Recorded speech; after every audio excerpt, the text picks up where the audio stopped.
प्रश्नावली 1.2 प्रश्न संख्या 3। इसमें 3 प्रश्न दिया गया है। तो सबसे पहले हमको क्या करना है, अभाज्य गुणनखंड विधि द्वारा निम्नलिखित पूर्णांकों के HCF और LCM को ज्ञात करना है। तो इसमें 3 प्रश्न दिया गया है। पहला प्रश्न है 15, 12, 15, 21, दूसरा है 17, 23 और 29, और तीसरा प्रश्न है 8, 9 और 54। तो इन तीनों प्रश्नों को हम बारी बारी से हल करेंगे। सबसे पहले प्रश्न संख्या 1 को हल करते हैं। तो पहला प्रश्न है 12, 15 और 21। तो सबसे पहले इसको क्या करेंगे, अभाज्य गुणनखंड विधि द्वारा इसका फैक्टर में तोड़ेंगे। तो 12 को हम लिख सकते हैं 2 गुने 3 गुने 2, 2 तिया 6 दूनी 12, और 15 को लिख सकते हैं 5 गुने 3। उसी प्रकार 21 को लिखेंगे 3 गुने 7। इसको और छोटे छोटे पार्ट्स में नहीं तोड़ सकते हैं। अब इन तीनों में से कॉमन लेंगे, तो जो संख्या तीनों में कॉमन आ जाए वो इन प्रश्न का हो जाएगा HCF। तो HCF में आ जाएगा, इसमें से देख सकते हैं कि 3 यहाँ पर है और दूसरे में भी है और तीसरे में भी है। इसका HCF आ गया 3। जब LCM निकालेंगे तो जो कॉमन आ जाए उसको एक बार लेंगे और जो कॉमन नहीं आए उसको भी लेंगे। जैसे पहला में है 2 और 2, 2 गुने 2, दूसरा में बच गया है 5 और तीसरा में बच गया है 7। अब इन सभी का क्या करेंगे, मल्टीप्लाई करेंगे। 3 दूनी 6, 6 पंचे 30, 30 दूनी 60, और 60 को 7 से गुना करेंगे। तो 6 सते होता है 42, उस पर एक जीरो रख देंगे, 420। तो इस प्रश्न का उत्तर आ गया HCF में 3 और LCM में आ गया 420। अब दूसरा प्रश्न है 17, 23 और 29। तो सबसे पहले हम 17 को क्या लिख सकते हैं, तो 17 को लिखेंगे 17 गुने 1, क्योंकि 17 एक अभाज्य संख्या है, इसको हम फैक्टराइजेशन में नहीं तोड़ सकते हैं। उसी प्रकार 23 भी एक अभाज्य संख्या है, इसका भी कोई फैक्टर नहीं होता है, तो इसको लिखेंगे 23 गुने 1। और तीसरा है 29। इनमें जो है तीनों है अभाज्य संख्या। 29 भी एक अभाज्य संख्या है, इसको 29 गुने 1 लिखेंगे। अब देख सकते हैं कि HCF जब निकालेंगे तो कोई भी कॉमन नहीं आया है, इसीलिए अपने मन से हम तीनों में 1 ले लिए हैं, तो इसका HCF हो जाएगा 1। और LCM क्या होगा, LCM में होगा 17 गुने 23 गुने 29। 17 को 23 से गुना करेंगे और फिर 29 से गुना करेंगे। तो 17 को हम 23 से गुना कर लेते हैं, 17 तिया हो जाएगा 51 और 17 दूनी हो जाएगा 34। यहाँ पर 1, 5, 4, 9 और यहाँ पर आ जाएगा 3। तो 17 गुने 23 391। अब इसमें 29 से गुना करना है। 391 में 29 से गुना करेंगे तो होगा 1 9 9, 9 में 81 का 1 हासिल 8, 3 9 27 और 8 35। फिर 1 दूनी 2, 9 दूनी 18 और 3 दूनी 6, एक हासिल जोड़ेंगे तो 7, 9, 2 और 1 3, 8 5 13, 7 3 10, एक हासिल इसमें से 11। इसका उत्तर हो गया LCM में 11,339 और HCF आया है 1। अब है तीसरा प्रश्न। इस प्रश्न में जो है 8, 9 और 25 दिया गया है। इन तीनों का सबसे पहले अभाज्य गुणनखंड करेंगे और उसका HCF और LCM ज्ञात करेंगे। तो 8 को हम क्या लिख सकते हैं, 2 गुने 2 गुने 2, 9 को लिखेंगे 3 गुने 3 और 25 को लिखेंगे 5 गुने 5। अब तीनों में देख सकते हैं कोई भी कॉमन नहीं है, इसीलिए HCF जब निकालेंगे तो अगर कॉमन आएगा तो लिखेंगे, अगर कॉमन नहीं आएगा तो उसको 1 लेंगे। यानी तीनों में कोई ऐसा नहीं है कि तीनों में आ जाए। अब LCM निकालेंगे। जब LCM निकालेंगे तो जो जोड़ा लगा है उसको लिखेंगे एक बार, और जो नहीं लगा है उसको लिखेंगे, जो बच गया है उसको। इसमें क्या है, 2 गुने 2 गुने 2, 2 बार 3 है, 3 गुने 3 और 2 बार क्या है 5 गुने 5। और सबसे पहले हमको 5 और 2 को गुना करेंगे तो हो जाएगा 10, फिर 5 और 2 को गुना करेंगे तो हो जाएगा 10, यानी कि इधर हो जाएगा 100, 5 दूनी 10 और 10, 10 धन के 100, 100 को गुना करेंगे 2 से तो हो जाएगा 200, 100 गुने 2 गुने 3 गुने 3, तो 3 तिया 9 दूनी 18, 100 गुने 18, 1800 हो जाएगा इस प्रश्न का एलसीएम। तो यही हो गया प्रश्न संख्या 3 का उत्तर।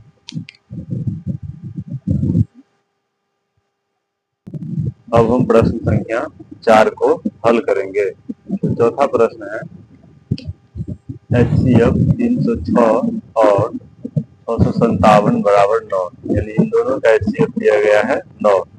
अब एलसीएम ज्ञात करना है 306 और 657 का। तो दो संख्या दिया है 306 और 657, उसका HCF दिया है और इनका क्या निकालना है, एलसीएम निकालना है। सबसे पहले हम जानते हैं कि दो संख्याओं का जब HCF और एलसीएम निकालना हो तो क्या करेंगे, एक फार्मूला आता है, इसमें से हम इसको पहली संख्या बराबर लिख लेंगे 306 और दूसरी संख्या बराबर 657। पहली संख्या 306 और दूसरी संख्या 657। तो फार्मूला आता है पहली संख्या गुने दूसरी संख्या बराबर HCF गुने एलसीएम। तो पहली संख्या दिया गया है 306, दूसरी संख्या है 657, HCF दिया गया है 9, एलसीएम को हम x मान लेते हैं। और क्या करेंगे, हम x का मान निकालना है, तो इस 9 को इन दोनों के बट्टा में लाएंगे। 306 गुने 657 बट्टा में 9 बराबर में x। अब इन दोनों में से कोई किसी एक को 9 से काट देंगे, क्योंकि दोनों कट जाएगा।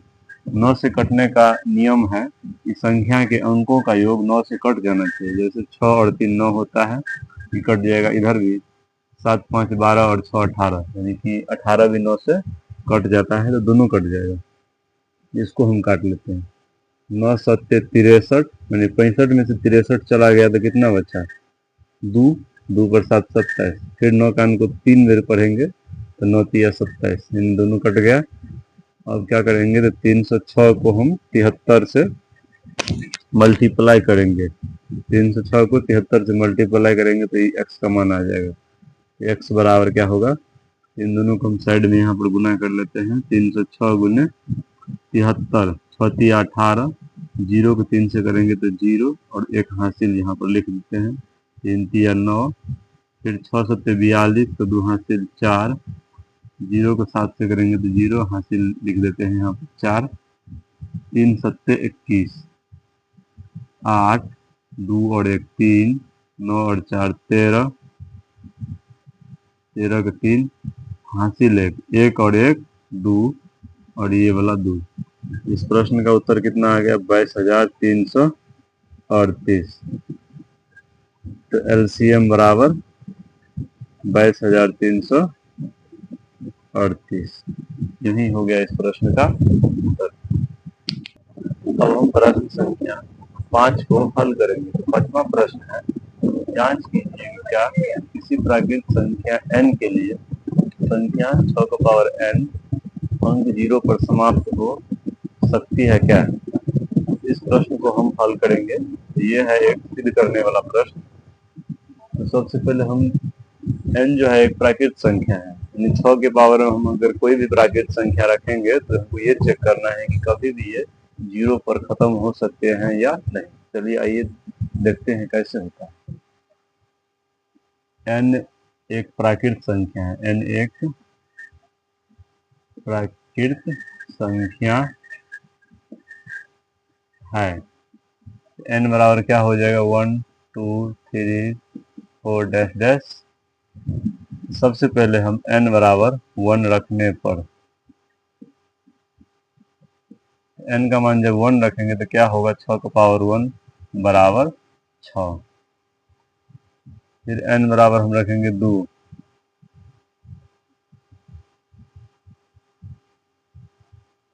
क्या हो जाएगा, 6 का पावर 2 रखेंगे तो 6 गुने 6 यानी कि 36। इनका अंतिम अंक क्या से खत्म हो रहा है, 6 से।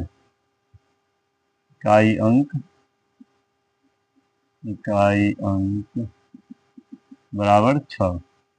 फिर हम n बराबर रखेंगे 3, तो 6 का पावर जब 3 रखेंगे तो हो जाएगा कितना, 6 गुने 6 गुने 6, और तीनों को गुना करेंगे तो हो जाएगा 216। यहाँ भी देख सकते हैं कि इकाई अंक क्या आ गया, 6। फिर n बराबर रखेंगे कितना, 4। जब हम 6 का पावर 4 रखेंगे तो कितना हो जाएगा, 6 गुने 6 गुने 6 गुने 6। 6 का पावर 3 होता है 216। 216 को जब 6 से गुना करेंगे कितना हो जाएगा, 6 छके 36, 1 छके 6 और 3 9, 6 दूनी 12, 1296। इसका भी इकाई अंक क्या आ गया, 6। इस प्रकार हम कह सकते हैं कि जब हम 6 का पावर में कोई भी प्राकृतिक संख्या रखेंगे तो उनका अंतिम अंक हमेशा 6 आएगा, न कि 0 पे समाप्त होगा। किसी भी प्राकृतिक संख्या को 6 के घात में रखने पर इकाई अंक हमेशा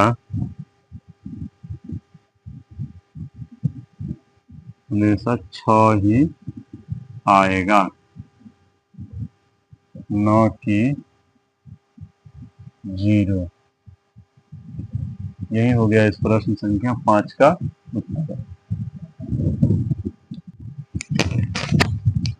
प्रश्न संख्या 6, व्याख्या कीजिए कि 7 गुने 11 गुने 13 प्लस 13 और 7 गुने 6 गुने 5 गुने 4 गुने 3 गुने 2 गुने 1 प्लस 5 भाज्य संख्या क्यों है। यानी इनको, ये दोनों संख्या भाज्य है लेकिन क्यों है, इस बात को हमें सिद्ध करना है।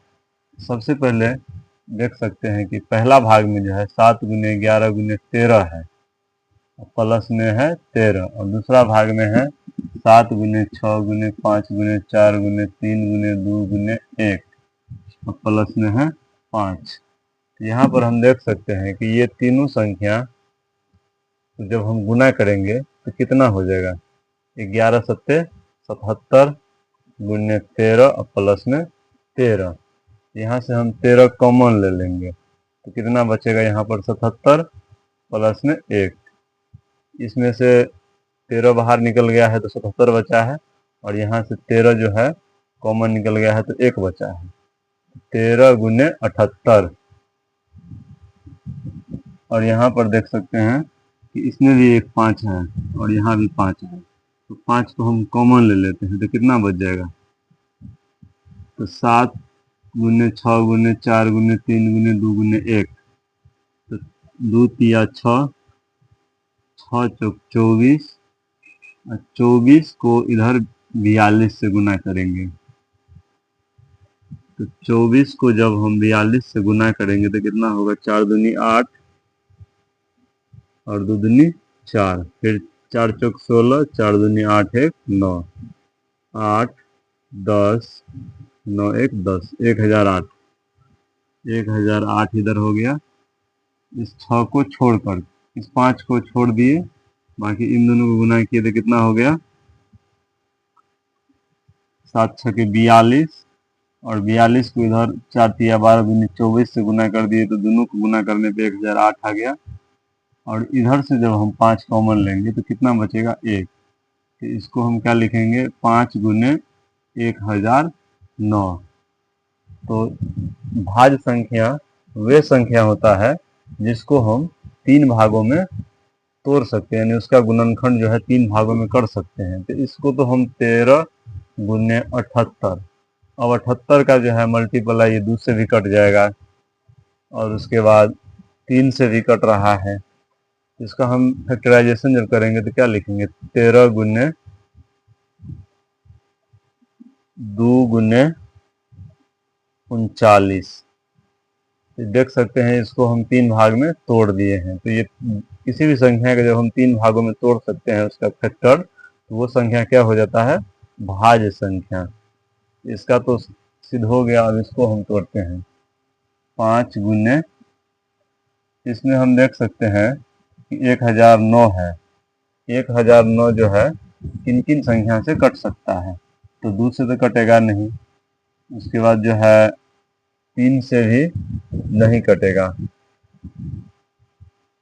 इसको हम क्या लिख सकते हैं? 5 गुने 1009 को लिखेंगे 1 गुने 1009। वैसे इसका और भी फैक्टर टूट सकता है, लेकिन हमको सिर्फ 3 भाग में करना है।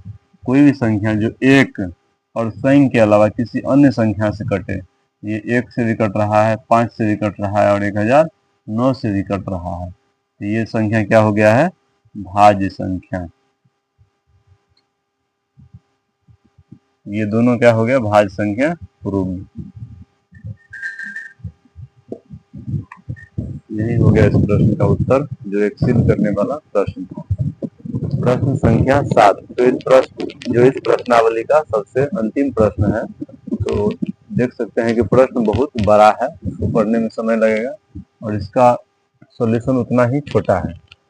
तो क्या कह रहा है? किसी खेल के मैदान के चारों ओर एक वृत्ताकार पथ है। क्या है? एक खेल का मैदान है और उसके चारों ओर क्या है? एक वृत्ताकार पथ है। मान लीजिए एक वृत्ताकार मैदान है और उसके साइड में भी एक गोलाकार रोड है। इस पे 2 व्यक्ति है। एक है सोनिया, को 18 मिनट लगते हैं। सोनिया को 18 मिनट लगते हैं इस मैदान को एक चक्कर लगाने में, और रवि को लगते हैं 12 मिनट। यानी अगर यहाँ से स्टार्ट करेगा सोनिया, तो पूरे घूम के एक बार में कितना मिनट में आएगा? 18 मिनट में। और रवि जब जाएगा तो एक बार घूमने में उसको 12 मिनट का समय लगेगा, क्योंकि रवि एक लड़का है, इसीलिए हो सकता है इसको कम समय लग रहा है। तो प्रश्न कह रहा है कि जब दोनों एक ही स्थान से स्टार्ट किया है और एक ही समय में, तो दोनों का तो सेम टाइमिंग नहीं है जो एक ही बार में फिर से मिलेगा। हो सकता है कि रवि अपना एक चक्कर मार के यहाँ पहुंच जाए, तो फिर सोनिया का तब एक चक्कर लगे।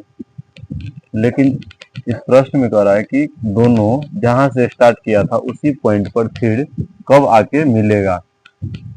तो मीटिंग पॉइंट निकालना है, यानी कि कब फिर से मिलेगा। तो इसके लिए हमको दोनों का एलसीएम निकालना होगा। तो 18 और 12 का एलसीएम निकालेंगे तो 18 का क्या हो जाएगा फैक्टर? 2 गुने 3 यानी 6 अतिया 18। और 12 का क्या लिखेंगे? 2 गुने 3, 2 गुने 4 दिया 12। तो एलसीएम क्या हो जाएगा?